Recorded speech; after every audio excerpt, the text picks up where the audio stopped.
Bienvenue dans cette seconde vidéo ayant pour thème ces peurs qui nous limitent et comment s'en libérer concrètement.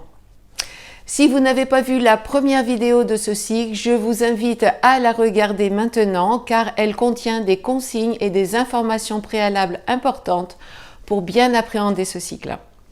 Bonjour, je m'appelle Christine, j'accompagne toutes celles et ceux qui souhaitent éveiller leur conscience, incarner et manifester tout leur potentiel pour vivre une vie qui leur ressemble vraiment et ainsi contribuer aussi à un monde meilleur. Si c'est votre première visite sur ma chaîne, eh bien je vous invite à vous abonner pour avoir en priorité mes prochaines vidéos. Nous allons voir ensemble aujourd'hui comment se libérer de nos peurs concrètement. Je vous partage dans cette vidéo une première pratique qui vous permettra de vous familiariser avec vos peurs afin qu'elles soient de plus en plus faciles à vivre et vous permettra aussi de découvrir ce qui se cache derrière. Allez, c'est parti. Alors, peur d'oser, peur de ne pas y arriver, de ne pas être à la hauteur, de ne pas être assez ou trop. Peur du regard de l'autre, peur d'être critiqué, jugé, peur de perdre un être cher, peur de perdre un emploi, peur de perdre le contrôle sur une situation, parfois même sur une personne, peur de perdre la santé. La peur de perdre, en fait, est l'une de nos plus grandes peurs car nous avons peur, en fait, de perdre, en fait, tout ce que nous avons. Donc, peur de l'échec, mais aussi inconsciemment de la réussite, et oui. Peur de l'avenir, de l'insécurité financière, affective, peur de la souffrance, de la maladie, etc. Alors, la première chose à faire pour dépasser nos peurs est tout simplement de reconnaître en avoir. Nos peurs nous dérangent, comme nous l'avons vu dans la vidéo précédente. Nous en avons souvent honte, nous les dissimulons et faisons semblant que tout va bien vis-à-vis des autres et parfois même vis-à-vis de nous-mêmes. Donc, première chose à faire, eh bien, les reconnaître. Premier pas vers le dépassement de nos peurs. Ok, je reconnais avoir des peurs. C'est normal d'avoir peur. Enfant, nous avons souvent entendu au mieux « Ce n'est rien, mon chéri, ma chérie, tu n'as pas à avoir peur ». Cela partait d'un bon sentiment, bien sûr. Redonner confiance à l'enfant. Ou au pire, t'arrêtes d'avoir peur quand même, hein, t'es plus une fillette. Hein. Ou encore, t'es grande maintenant, hein, tu ne devrais plus avoir peur. Voilà. Malheureusement, dans les deux cas, eh bien, l'enfant reste seul avec sa peur qui, pour lui, est réelle. Donc, première étape, reconnaître que nous avons des peurs et que cela est normal et que nous continuerons à avoir des peurs tout au long de notre vie. Dépasser une peur, c'est quoi? Eh bien, c'est élargir notre zone de confort. Enfin, plutôt notre zone de sécurité ou de routine, devrais-je dire. Mais je vous en parlerai plus tard dans une prochaine vidéo. Donc, élargir cette zone, eh bien, c'est évoluer. Nous évoluons par étapes. Et chaque nouvelle étape, eh bien, de nouvelles peurs se présenteront. Cette reconnaissance de nos peurs est donc le prérequis nécessaire pour les dépasser. Alors, certaines personnes laissent la peur conduire leur vie, tandis que d'autres s'y confrontent et prennent le volant, laissant la peur du côté passager. Car la peur, en fait, n'est que passagère. Les peurs jalonnent notre vie, mais elles ne sont que passagères. Et tout le monde, je dis bien tout le monde, est capable de surmonter ses peurs. Soyez-en sûrs, elles sont là pour ça. Pourquoi? Eh bien parce que la peur nous indique que nous avons une étape à franchir, quelque chose à apprendre qui est important pour nous, pour notre évolution. D'ailleurs, à ce sujet, Carl Gustav Jung, éminent psychiatre du 19e siècle et surtout pionnier de la psychologie des profondeurs, disait « Trouvez ce dont une personne a le plus peur et vous saurez de quoi sera faite la prochaine étape de sa croissance. » Et oui, en effet, la confrontation à nos peurs eh bien, permet de progresser dans la connaissance de soi et vers notre raison d'être, ou si vous préférez, notre mission de vie, en apprivoisant notre part d'ombre restée dans l'inconscient. La peur est donc une messagère, comme toute émotion d'ailleurs. Le problème, c'est que notre mental rationnel, dont l'un des principaux rôles est de comprendre, de tout rationaliser, comme nous l'avons vu dans la précédente vidéo, eh bien coupe les émotions et donc va tout faire pour éviter de vivre la peur. En effet, la peur, comme toute autre émotion, n'est effectivement pas rationnelle pour notre mental. Et donc, pour ce faire, eh bien, il va nous faire croire que nous ne sommes pas capables, que nous ne sommes pas à la hauteur, que nous n'y arriverons jamais, etc. Ce qui est, bien sûr, absolument faux. Ne croyez pas tout ce que vous dit votre mental, s'il vous plaît. Il nous est très utile, bien sûr, mais parfois nous dessert aussi. D'ailleurs, je vous propose une expérience. Je vais vous donner un premier exercice. Il est très facile et ne vous prendra que peu de temps. Je vous invite à prendre une feuille et à la diviser en deux dans le sens de la hauteur. Dans la colonne de gauche, vous listez vos peurs et en face de chaque peur, donc dans la colonne de droite, eh bien, vous mettez un de vos désirs qui pourrait correspondre à cette peur. Eh bien, vous allez voir, vous allez être très surpris. Alors, faites vraiment cet exercice après avoir écouté, bien sûr, cette vidéo, car il nous servira dans les prochaines pratiques. Je vais poster en moyenne une vidéo par semaine, donc vous avez quelques jours devant vous pour faire l'exercice. Alors, vous vous apercevrez en effet que nos peurs cachent très souvent nos désirs refoulés, inconscients même parfois. Nos peurs enfouissent nos désirs les plus profonds qui restent au pire inconnus et au pire en fait, hein, il n'y a pas de mieux dans cette affaire, et au pire, eh bien, inaccompli.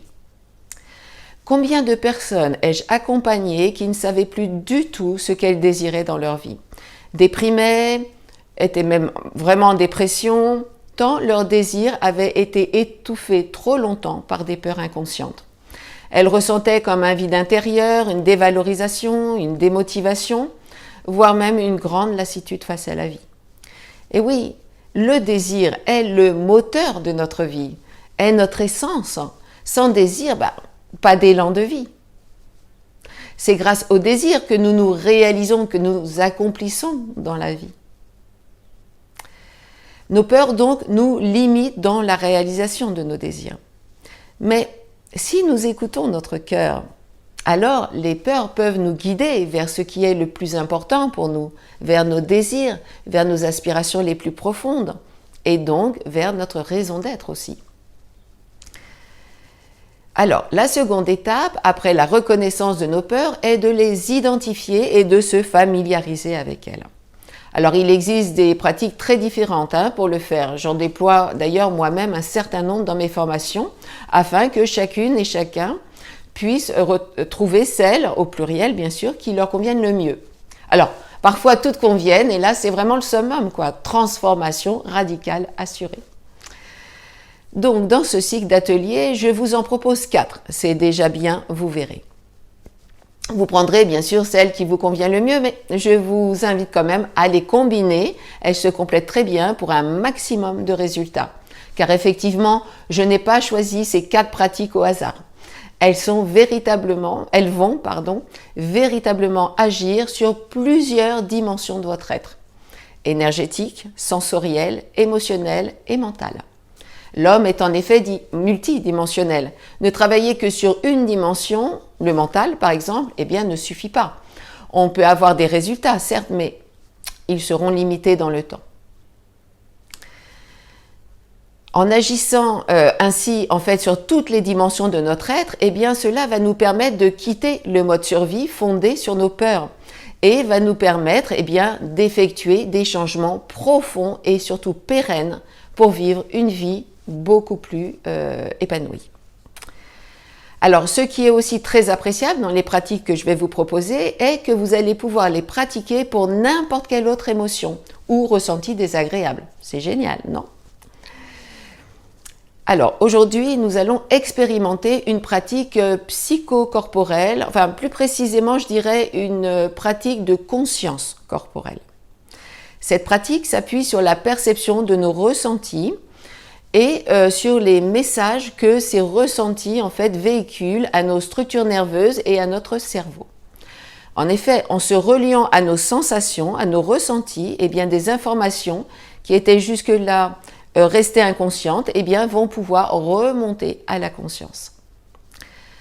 Alors, dans cette pratique, je vous propose de créer une relation nouvelle avec votre corps.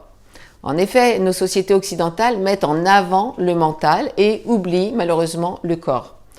Nous n'avons pas été éduqués à éduquer notre corps, n'est-ce pas? Nous avons pris l'habitude de tout interpréter à travers notre mental, notre intellect. Nous nous fions à ce que nous pensons au détriment de ce que nous ressentons. Mais le corps nous donne aussi des informations. Il a son intelligence propre. Il nous donne des informations même très précises sur les situations que nous vivons. Nous avons vraiment une expérience corporelle des situations. Nos sentiments, nos émotions génèrent des sensations corporelles. Nous pouvons par exemple ressentir un serrement à la poitrine, une boule à l'estomac, un nœud à la gorge, etc.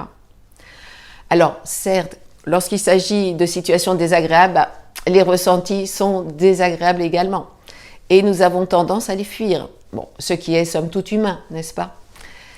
Mais ce qui n'est pas écouté dans notre corps aujourd'hui, eh bien, d'une part, va se cristalliser, pouvant donner plus tard, eh bien, des maux physiques, voire même des maladies. Et d'autre part, eh bien, nous ôte la possibilité, dans le présent, eh bien, de mieux comprendre les situations vécues qui nous permettraient de développer des réponses beaucoup plus adaptées à celles-ci. Si nous ignorons notre corps, eh bien, ces messages aussi, au fil du temps, vont devenir flous, confus, voire même complètement obscurs. Nous pouvons ainsi, en fait, ressentir comme un vague malaise pendant des jours, des semaines, des mois, sans comprendre vraiment ce qui se passe en nous. Alors, par contre, le mental, lui, il va se mettre en route, cherchant, bien sûr, une explication rationnelle à cet état d'être, pas très agréable. Rappelez-vous, le mental veut comprendre, analyser, etc. Mais malheureusement, il ne détient pas toutes les informations pour comprendre. Et du coup, eh bien, il se met à tourner en rond et nous crée encore plus de malaise. Nous sommes corps et esprit. Privilégier encore une fois l'un par rapport à l'autre, eh bien, va nous enfermer à nouveau dans des limites. Lorsque nous avons un sentiment, une émotion désagréable, nous ressentons des sensations dans notre corps. Par exemple, j'ai peur ou j'appréhende telle ou telle situation et j'ai bien conscience que cela, par exemple, me fait mal au ventre. Mais très souvent, notre interprétation, eh bien, s'arrête là. Nous ne cherchons pas à savoir quel message précis porte cette sensation corporelle. Et elle porte pourtant beaucoup d'informations en elle.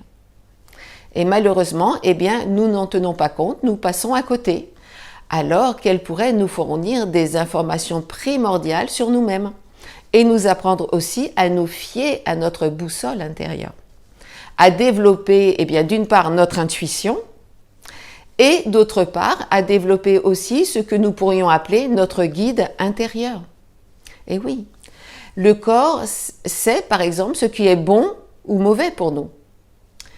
Lorsque nous avons acquis une certaine pratique avec nos sensations corporelles, eh bien, nous pouvons tout simplement lui demander si telle ou telle chose est bonne pour nous. Et oui, nous nous mettons tout simplement à son écoute et là, eh bien, il nous répond. Avec son langage à lui, bien sûr, les sensations. Mais lorsque vous êtes familiarisé avec son langage, eh bien, vous pouvez par exemple, après lui avoir posé une question, eh bien, sentir comme une ouverture, quelque chose qui se détend en vous. Ou au contraire, une fermeture, une crispation, une tension. Et là, eh bien, vous avez votre réponse, à savoir si telle chose est bonne pour vous ou pas. Si elle est bonne, eh bien, vous aurez cette sensation d'ouverture. Et si elle n'est pas bonne, eh bien, vous aurez cette sensation de fermeture, de tension. Faites-en l'expérience. Alors pour certains, ce sera certainement plus facile que d'autres. Si vous avez déjà une relation avec votre corps, cela va être plus simple pour vous. Sinon, eh bien, prenez la bonne habitude d'écouter votre corps quand celui-ci réagit à une situation extérieure. Familiarisez-vous avec lui. C'est ce que d'ailleurs nous allons faire dans cette pratique. Nous sommes tous des êtres sensoriels et avons donc tous la capacité de nous guider dans la vie. Nous avons tous un guide intérieur. Pas besoin d'aller en chercher un à l'extérieur, non. Personne, je dis bien personne, ne sait mieux que vous ce qui est bon pour vous. Il suffit juste de développer vos perceptions sensorielles. Et puis écouter notre corps va nous permettre également de développer une certaine attitude intérieure face à ce qui est. Va nous permettre de prendre un certain recul et un autre regard sur la situation peut alors émerger, favorisant bien sûr des nouvelles perspectives. Et ainsi nous arrêterons aussi de tourner en rond dans notre mental. Alors, la pratique que je vous propose aujourd'hui est une première étape dans ce cycle qui va nous permettre d'une part de résoudre un problème ou un malaise intérieur à partir de ce que nous ressentons dans notre corps et d'autre part, pour les peurs qui nous intéressent ici, de nous familiariser avec elles et de percevoir la cause profonde de celle-ci. Alors, lorsque vous sentez une peur monter en vous, posez-vous au calme, si c'est possible bien sûr. Sinon, faites cette pratique plus tard en vous remémorant les faits et les ressentis de votre corps. Je vous rappelle que la peur doit être d'intensité faible pour commencer. Ce peut être par exemple une appréhension et vous augmenterez progressivement jusqu'à des peurs modérées. S'agissant des peurs intenses ou des phobies, je vous invite bien sûr à vous faire accompagner par un professionnel de façon individuelle. Alors, vous choisissez un lieu calme où on ne pourra pas vous déranger, vous faites quelques bonnes respirations bien amples, bien profondes et vous relâchez.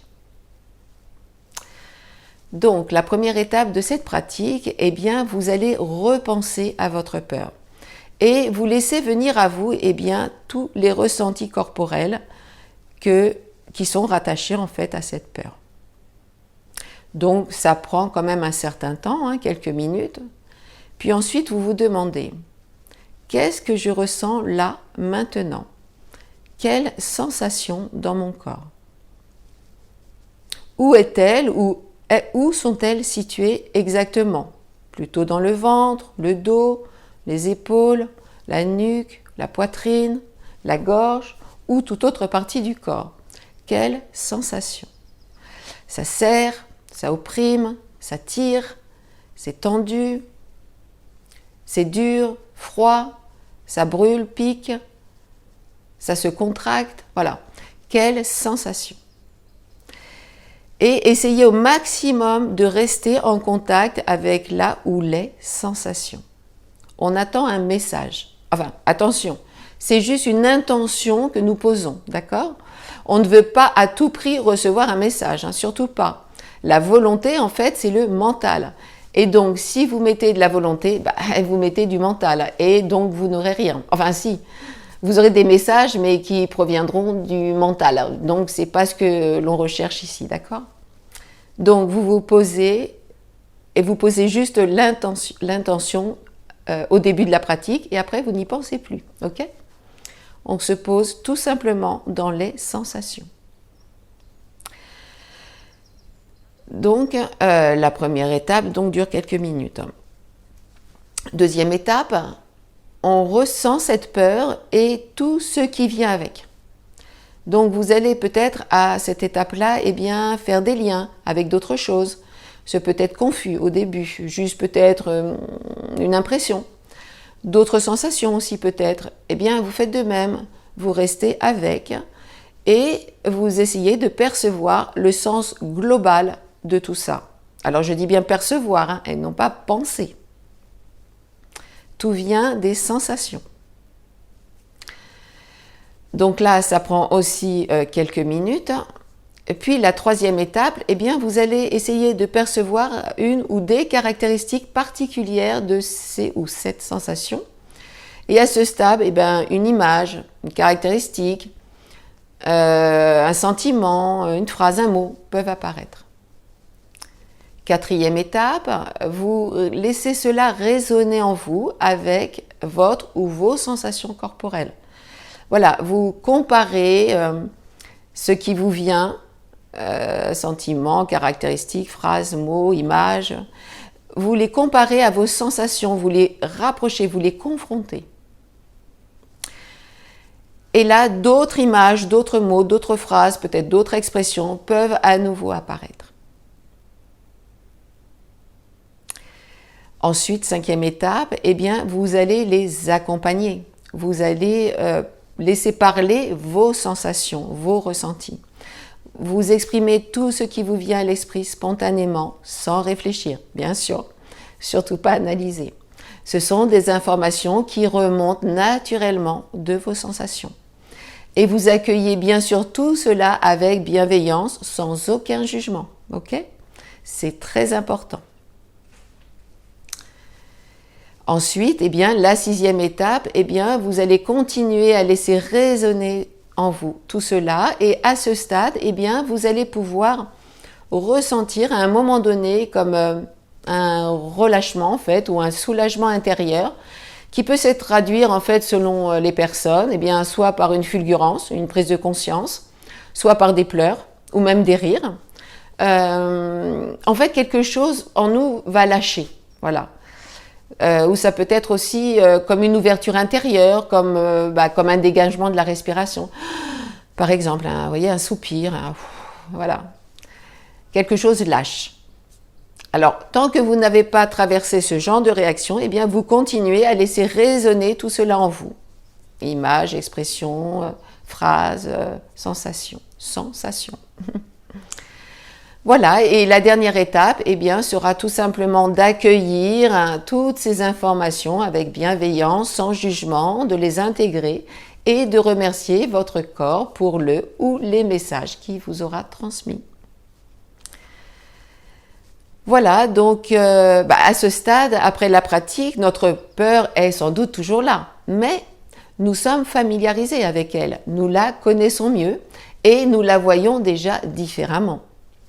Le message délivré par notre corps, par votre corps, vous permettra de prendre conscience de l'influence que la peur a sur vos pensées, sur vos croyances, sur vos comportements, actions, et a fortiori, bien sûr, sur votre vie. Et va vous permettre de désamorcer au fur et à mesure vos peurs. Cette prise de conscience vous permettra d'agir. En effet, tant que ces mécanismes inconscients restent dans l'ombre, eh bien, nous n'avons aucun moyen d'agir. Alors, peut-être que votre corps ne va peut-être pas, en effet, vous parler à la première pratique, mais progressivement, vous allez affiner la perception de vos ressentis. Vous allez devenir beaucoup plus conscient des réactions sensorielles, émotionnelles que vos peurs engendrent. Vous allez pouvoir, au fil du temps, identifier ce qui se cache derrière ces peurs et sur d'autres émotions aussi. Car vous allez gagner en connaissance de vous-même. Vos peurs, vos émotions seront moins effrayantes puisqu'elles vous seront devenues en fait plus familières. Donc vous allez les apprivoiser, pour ainsi dire, avec douceur grâce à la répétition progressive de la pratique. Et ainsi, elles vous paraîtront de plus en plus faciles à vivre.